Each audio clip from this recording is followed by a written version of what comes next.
Very important topic today.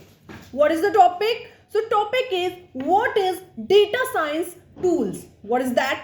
What is data science tool? So data science tools are, what is that? So data science tools are software and application designed to facilitate the processes involved in collecting, analyzing and interpreting data. Okay, and interpreting data. These tools help data scientists and analysts extract meaningful insights from large set of data. Okay, these tools are help data scientists and analysts extract meaningful insights from large set of data.